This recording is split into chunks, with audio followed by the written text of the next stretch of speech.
Assalamualaikum warahmatullahi wabarakatuh. Sekarang Anda akan mendengarkan sebuah buku yang berjudul Menjadi Kekasih Allah Subhanahu wa Ta'ala, sebuah karya dari Syekh Abdul Qadir Al-Jailani, kitab yang berisi nasihat-nasihat pensucian hati. Majelis pertama, tidak boleh menentang takdir Allah Subhanahu wa Ta'ala. Pada Ahad pagi 3 Syawal 545 Hijriah, Syekh Abdul Qadir Al-Jailani rahimahullah berceramah sebagai berikut. Menentang Al-Haq Azza wa Jalla atas takdir yang telah ditentukannya berarti kematian agama, kematian tauhid, bahkan kematian tawakal dan keikhlasan. Hati seorang mukmin tidak mengenal kata mengapa dan bagaimana, tetapi ia hanya berkata baiklah. Nafsu memang mempunyai waktu untuk suka menentang. Barang siapa ingin memperbaikinya, ia harus melatihnya hingga aman dari kejahatannya. Semua nafsu itu amat jahat. Bila dilatih dan menjadi jinak, maka ia menjadi sangat baik. Ia akan setia menjalankan seluruh ibadah dan meninggalkan semua kemaksiatan. Maka ketika itu akan dikatakan kepadanya, A'udzubillahi minasyaitonirrajim, bismillahirrahmanirrahim. Ya ayyuhan nafsul mutmainnah, irji'i ila rabbiki radiyatan mardiyah. Hai jiwa yang tenang, kembalilah kepada Tuhanmu dengan hati yang puas lagi diridhoinya. Quran Surat Al-Fajr ayat 27-28. Pada saat itu nafsu telah tenang, hilang kejahatannya dan tidak berhubungan dengan makhluk. Maka ia akan bertemu nasabnya dengan ayahnya, yaitu Nabi Ibrahim alaihissalam. Jika ia telah keluar dari kungkungan nafsunya, ia berjalan tanpa keinginan dan hatinya menjadi tenang. Meski datang banyak tawaran dari makhluk, ia hanya mengatakan, aku tidak memerlukan pertolonganmu. Pengetahuannya terhadap keadaannya menjadikan dirinya tak perlu meminta. Ketika telah sempurna kepasrahannya dan ketawakalannya, maka dikatakanlah kepada api, ya narukuni bardan wasalaman ala Ibrahim. Wahai api, dinginlah dan menjadilah keselamatan bagi Ibrahim. Quran Surat Az-Zumar ayat 10. Tidak ada sesuatu yang samar dalam pandangan Allah Subhanahu wa Ta'ala. Bersabarlah bersamanya sesaat saja. Sungguh setelah itu akan melihat kelembutan dan kasih sayang Allah selama bertahun-tahun. Pemberani yang sesungguhnya adalah orang yang mau bersabar sesaat. Sesungguhnya Allah bersama orang-orang yang sabar. Al-Baqarah 153. Bersabarlah dalam menunggu pertolongan dan kemenangan. Bersabarlah bersamanya, sadarlah kepadanya, dan janganlah melupakannya. Janganlah engkau sadar setelah mati, karena sadar setelah mati itu tidak berguna bagimu. Sadarlah sebelum mati, bangunlah sebelum kamu dibangunkan, supaya kamu tidak menyesal pada hari penyesalanmu yang tidak berguna. Dan perbaikilah hatimu. Sesungguhnya jika hatimu baik, maka seluruh keadaanmu akan menjadi baik. Rasulullah SAW bersabda, dalam diri anak Adam ada segumpal daging. Bila ia baik, akan baiklah seluruh jasadnya, dan bila ia buruk, akan buruklah seluruh jasadnya. Ingat, ia adalah hati. Hati dikatakan baik bila diisi dengan takwa, tawakal, tauhid, dan ikhlas kepadanya dalam semua amalan. Bila tidak ada sifat-sifat tersebut, berarti hati dalam keadaan rusak. Hati ibarat burung dalam sangkar, ibarat biji dalam kelopak, dan ibarat harta dalam gudang. Yakni ia seperti burung bukan sangkar, seperti biji bukan kelopak, dan seperti harta bukan gudangnya. Ya Allah, sibukkanlah anggota badan kami untuk mentaatimu, dan sibukkanlah hati kami untuk mengenalimu sepanjang hidup kami siang dan malam. Masukkan kami dalam golongan orang-orang soleh terdahulu. Berilah kami rezeki dengan sesuatu yang telah Engkau berikan kepada mereka. Engkau untuk kami sebagaimana Engkau untuk mereka. Amin ya rabbal alamin. Engkau untuk Allah Subhanahu wa Ta'ala sebagaimana orang-orang saleh untuknya, sehingga engkau mendapat sesuatu sebagaimana yang mereka dapatkan. Jika engkau menginginkan Allah Subhanahu wa Ta'ala bersamamu, maka sibukkanlah dirimu dengan mentaatinya, sabar bersamanya, serta ridho akan perbuatannya terhadapmu. Kaum itu telah zuhud pada dunia dan mengambil bagian mereka daripadanya dengan tangan takwa dan warok. Kemudian mereka mencari akhirat dan melakukan amal-amal untuknya. Mereka mendurhakai nafsunya dan mentaati Tuhannya. Mereka menasihati nafsunya sendiri kemudian menasihati orang lain. Wahai ulam, nasihatilah dirimu terlebih dahulu, barulah kemudian menasihati orang lain.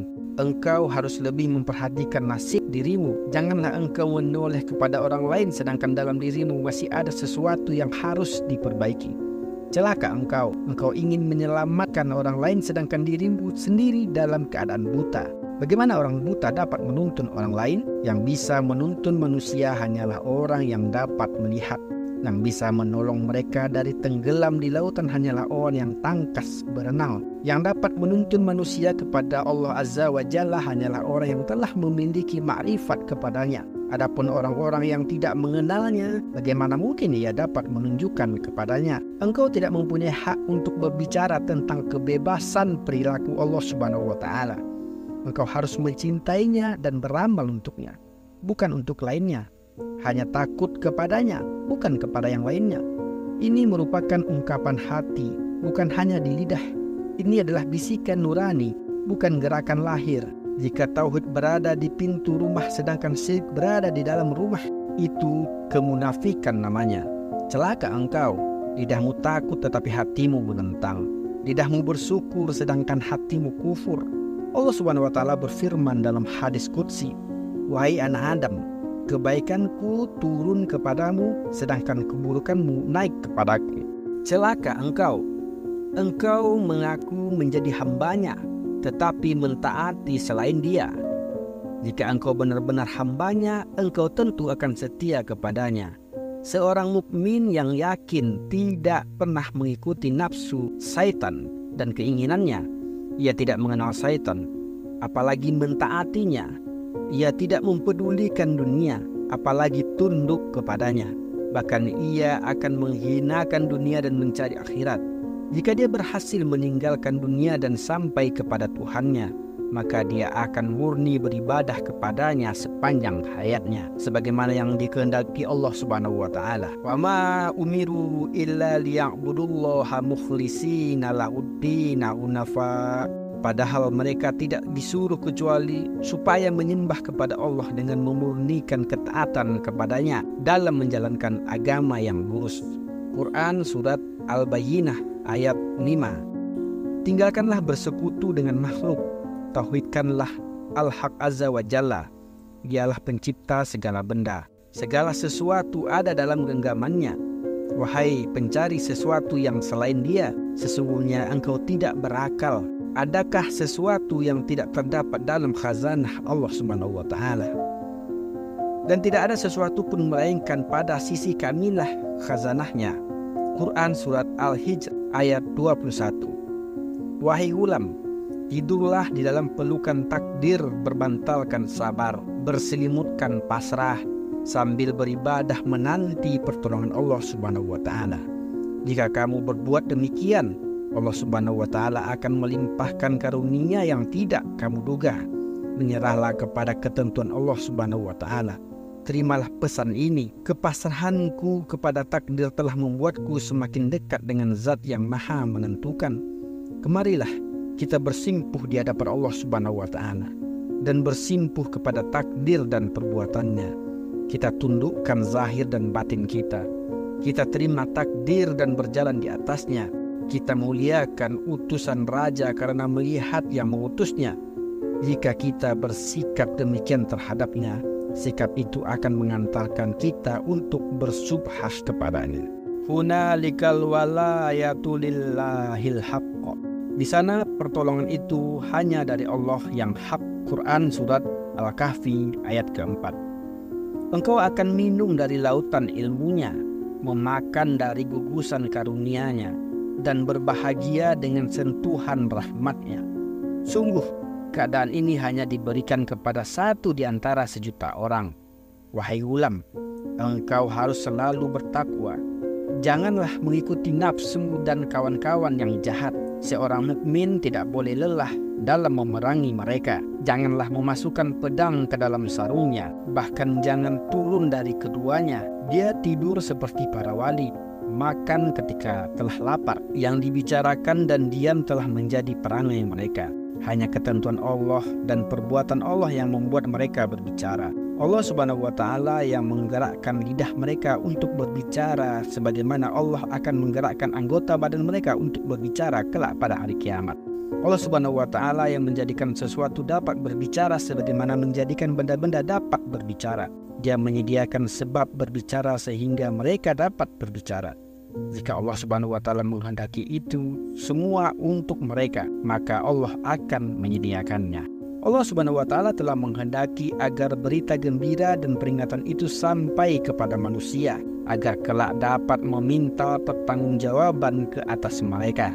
Maka Allah Subhanahu wa Ta'ala telah mengutus para nabi dan rasul. Maka Allah Subhanahu wa Ta'ala telah mengirim para ulama untuk meneruskan kerja tersebut dan membangun umat manusia. Nabi Muhammad SAW telah bersabda, ulama adalah pewaris para nabi. Bersyukurlah kepada Allah Subhanahu wa Ta'ala atas segala nikmatnya dan pandanglah bahwa kenikmatan itu datang darinya, sebagaimana Dia telah berfirman, wa ma bikum min ni'matin faminallah. Dan apa saja nikmat yang ada pada kamu, maka dari Allah lah datangnya. Quran Surat An-Nahl ayat 53. Di manakah rasa syukurmu, wahai orang-orang yang bergelimang dalam kenikmatannya? Wahai orang-orang yang menganggap kenikmatan itu datang dari selain Allah. Terkadang engkau meremehkannya, terkadang engkau memandang pada sesuatu yang tidak ada padamu, bahkan terkadang engkau menggunakannya untuk mendurhakainya. Wahai ulam, dalam kesunyianmu engkau memerlukan sifat waro untuk mengeluarkan dirimu dari kemaksiatan dan kesalahan. Engkau juga perlu bermuraqabah supaya menyadarkanmu mengenai pandangannya kepadamu. Dalam kesunyianmu engkau memerlukan hal itu. Kemudian engkau harus memerangi nafsu dan keinginan setan.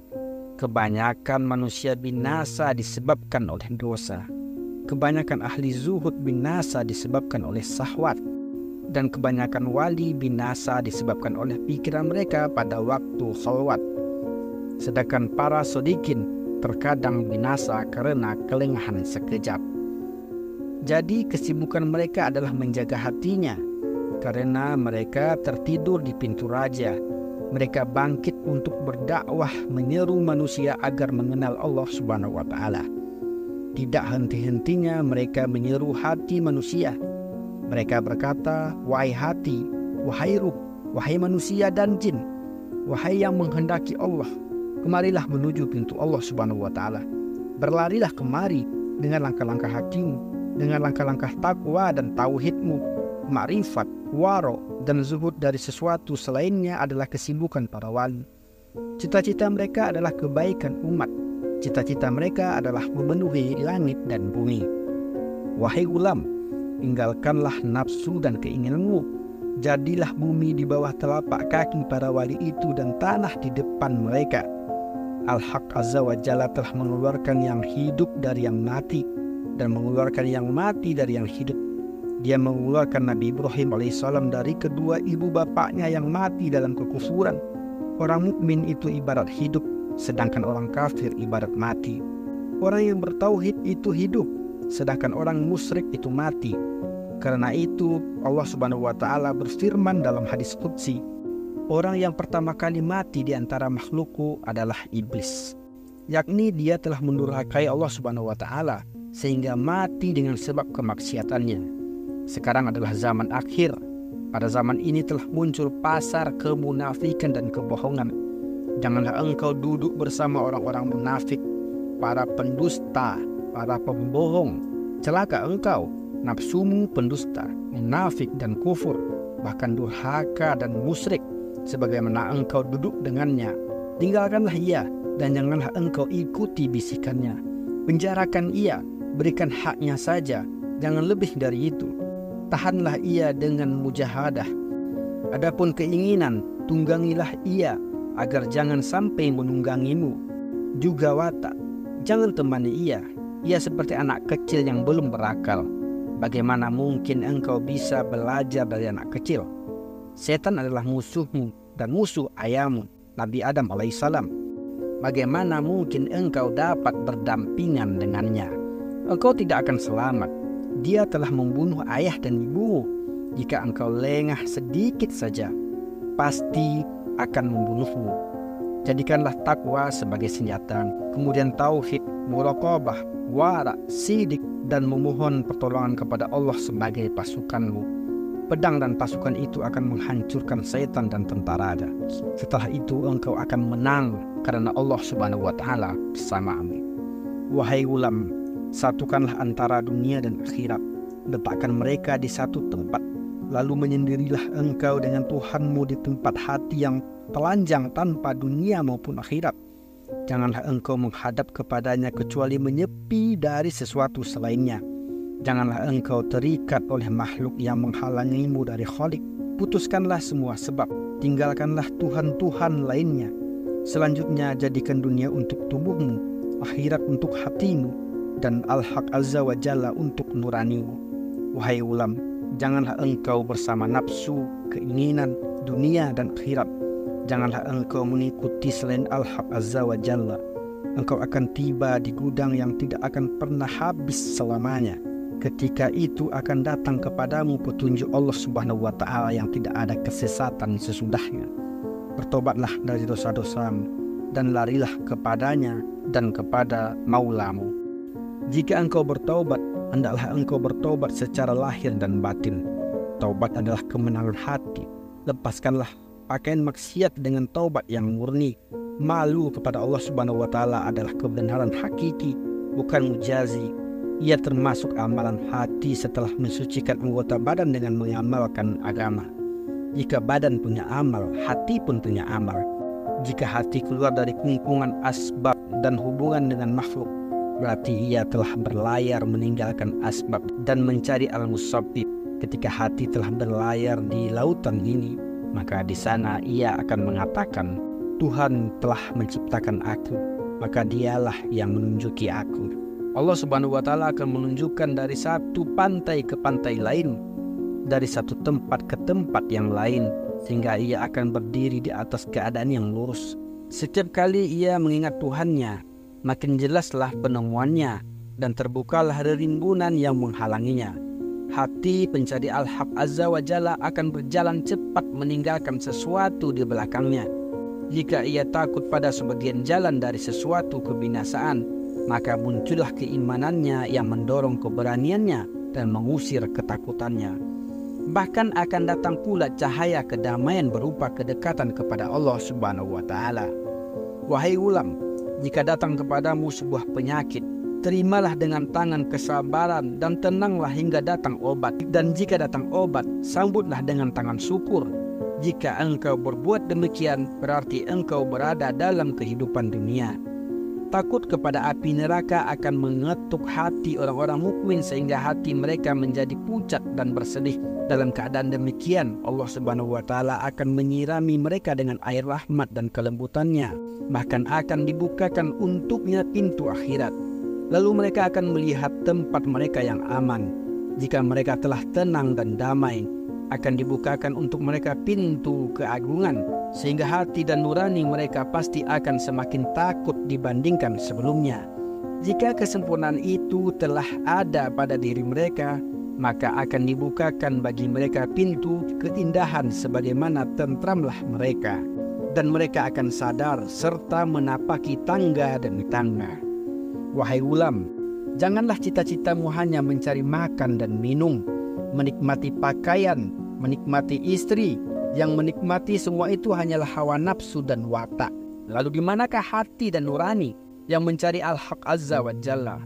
Cita-citamu hendak ditunjukkan pada hal-hal yang meninggikanmu. Jadikanlah Tuhanmu dan apa yang ada di sisinya sebagai cita-citamu. Dunia itu ada gantinya, yaitu akhirat. Dan makhluk juga ada gantinya, yaitu Al-Khaliq Azza wa Jalla. Jika engkau meninggalkan sesuatu dari kehidupan dunia ini, maka akan ada gantinya yang lebih baik di akhirat. Anggaplah umurmu tinggal sehari saja. Bersiaplah menyambut kedatangan malaikat maut dan pindah ke akhirat. Dunia ibarat ladang. sedangkan akhirat adalah kampung yang sebenarnya.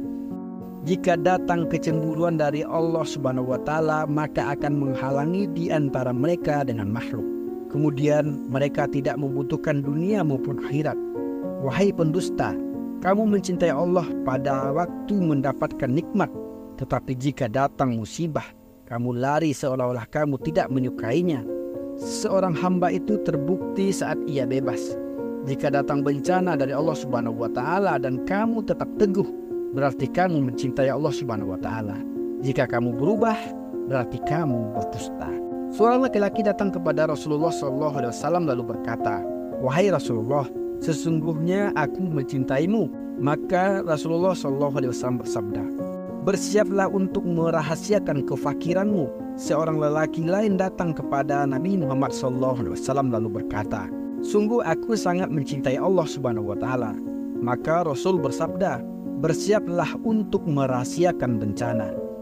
Sesungguhnya cinta kepada Allah dan Rasulnya itu selalu dibarengi dengan kefakiran dan bencana. Oleh karena itu sebagian orang saleh mengatakan, kedekatan itu diawali oleh bala, supaya tidak semua orang mengaku. Jika tidak, tentu orang akan dengan mudah mengaku mencintai Allah Subhanahu wa Ta'ala. Jadi, pakaian bencana dan kefakiran itu tanda dari muhabah tersebut. Ya Allah, berikanlah kami kebaikan di dunia dan di akhirat, dan peliharalah kami dari siksa neraka. Surat Al-Baqarah ayat 201. Amin ya rabbal alamin. Assalamualaikum warahmatullahi wabarakatuh.